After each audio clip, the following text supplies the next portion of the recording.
Shalom. Welcome back. First and foremost, I want to give all glory, praises, and honors to Yahweh, Bahashim, Yahweh Shai. I want to give double honors to the apostles and elders, great millstone, and salutations to your Akim pushing his word in sincerity and in truth. Back with another lesson. Today's going to be a spiritual review of a movie that just came out on Netflix, and I encourage Akim to check it out. The name of the movie is called Leave the World Behind, and it's the main two actors are most notable is Julia Roberts and the guy from Training Day, Ethan Hawke, Jake, are probably the two most notable actors in it. Hey, but this movie touches on a lot of subjects, man, a lot of spiritual subjects, prophecy that's written in the scriptures, things that's going to happen upon the earth, and also, most notably, it deals with the action and basically shows human nature when things when so-called shit hit the fan scenario, right? Because that's really what the movie is dealing with, how people change, how people treat each other, and it goes into how it's going to be set up, and you have insiders that know what's coming before the actual plan is carried out, man.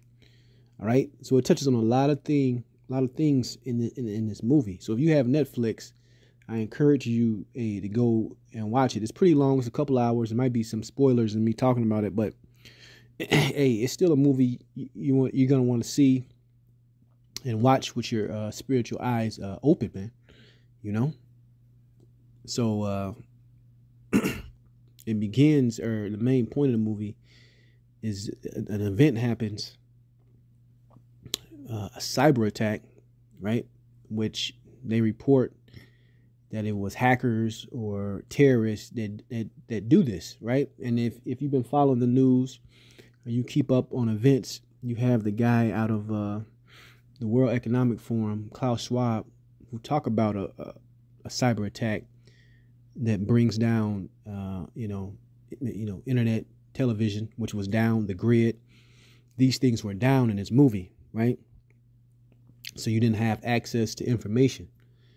And because of that, people start to lose it, man. They had a daughter in the movie. She was going through internet withdrawals. These people are going to lose their mind if one of the plagues or one of Esau's, what's the word I'm looking for? One of Esau's tools he's going to use is a power grid failure, right?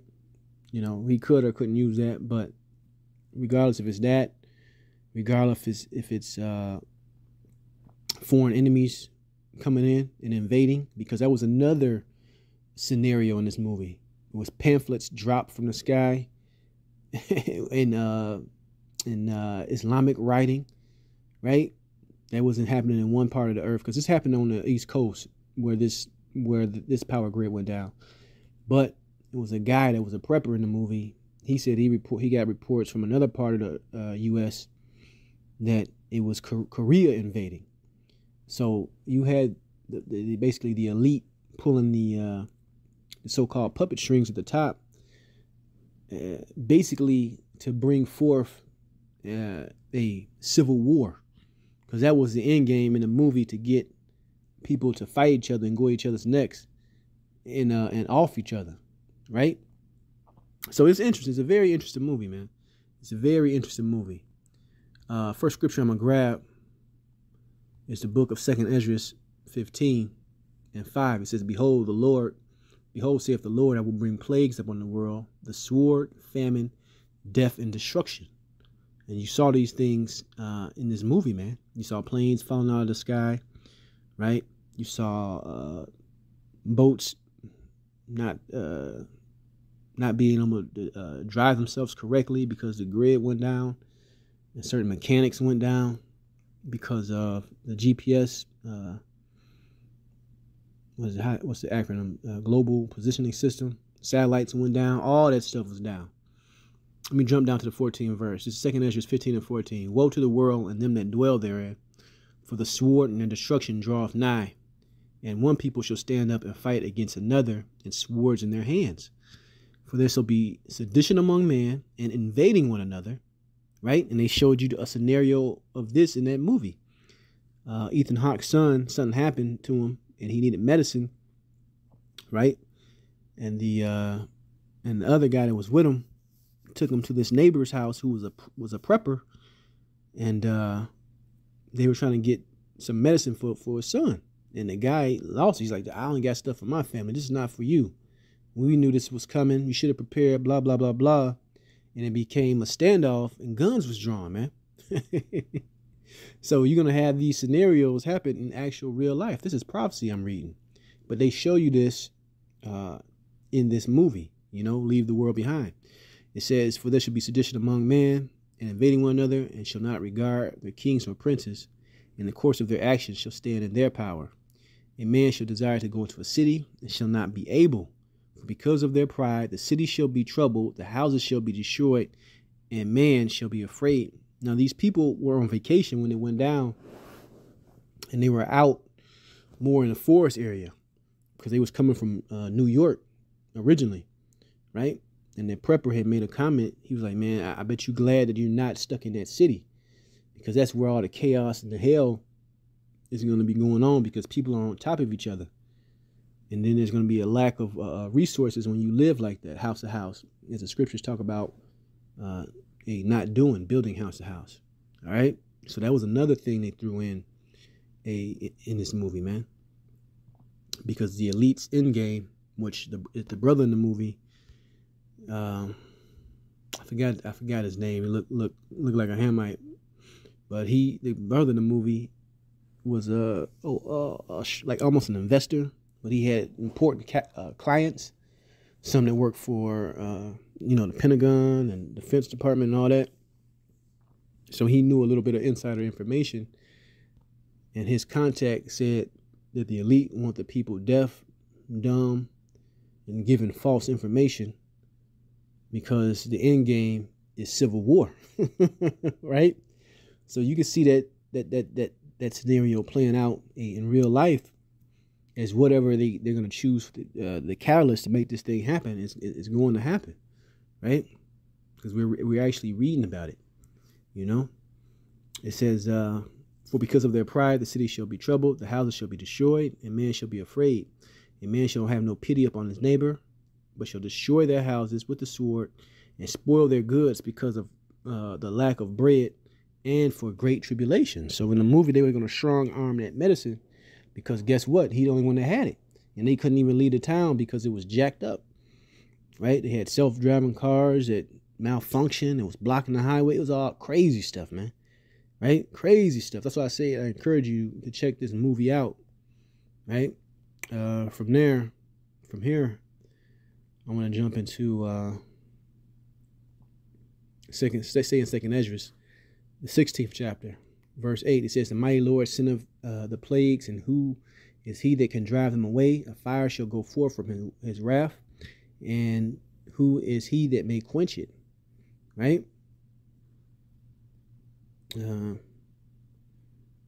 So this is the Lord, he allows these things to happen on a major level, right? Where things go down and things happen.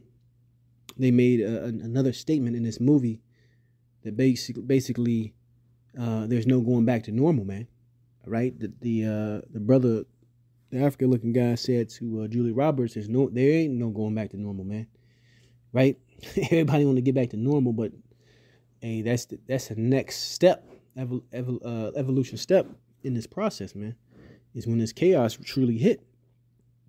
Right? It says, he shall cast lightnings, and who shall not fear? He shall thunder, and who shall not be afraid? The Lord shall threaten, and who shall not be utterly beaten to powder at his presence? Right? So all these things were happening in the background while while they were playing out the scenario of human nature and how people look and act towards each other. You had animals acting differently because of the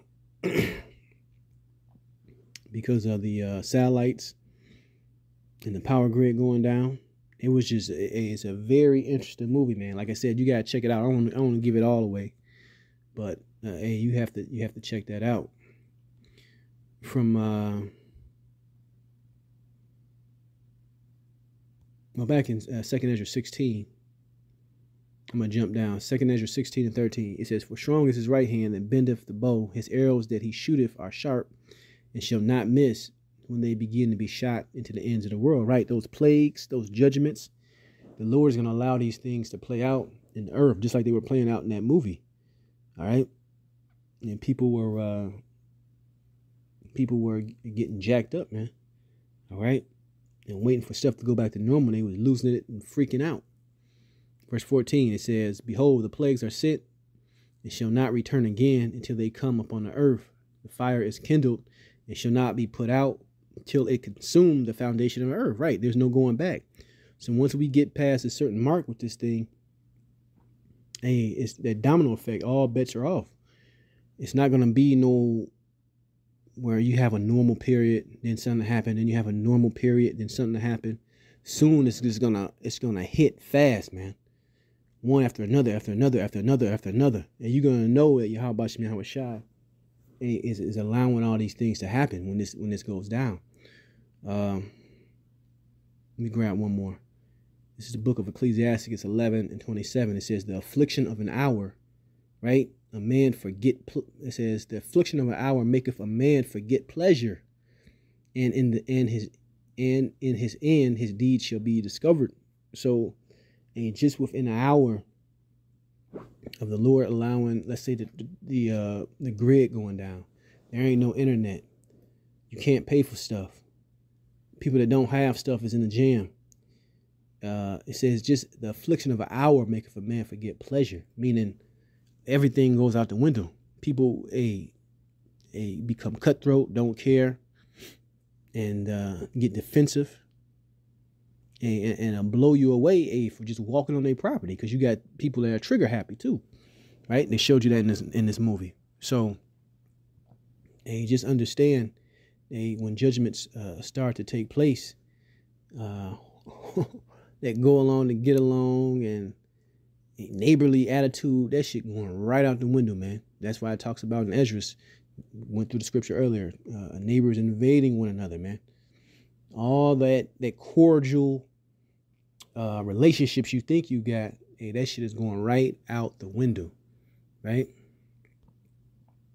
But yeah, in this movie, man, even they had a bunker, which they show you this in a lot of movies. Family wanting there to enjoy the food and the water and all the preps. In this one home, they got caught somewhere. So you're gonna have that scenario too, man. People aren't gonna be able to get back to all that food that they prep. And they had this conspiracy theorist guy they tried to make out to be a kook. But guess what? He was the head of the game, man. Hey, he was the head of the game. So them Alex Jones types and all that, them guys are gonna be ahead of the game when stuff does really crack, man. All right? When things go down. And there ain't no coming back. So, certain guys are going to be ahead of the game, but ultimately it's going to be through the spirit of Yahweh Shem Yahweh Shai, whether we get delivered or not, And the last scene, man, was a hell of a scene. I guess I'll go ahead and say it, but the last scene was a mushroom cloud, man, over a nearby city, right? And then it just went into the credits, letting you know, this is actually the end. You see? So that movie was very spiritual. Like I said, I encourage you, if you have Netflix, to check it out. But with that, I want to give all glory, praises, and honors to Yahweh, Ba'ashem Yahweh Shai. I want to say shalom the next time.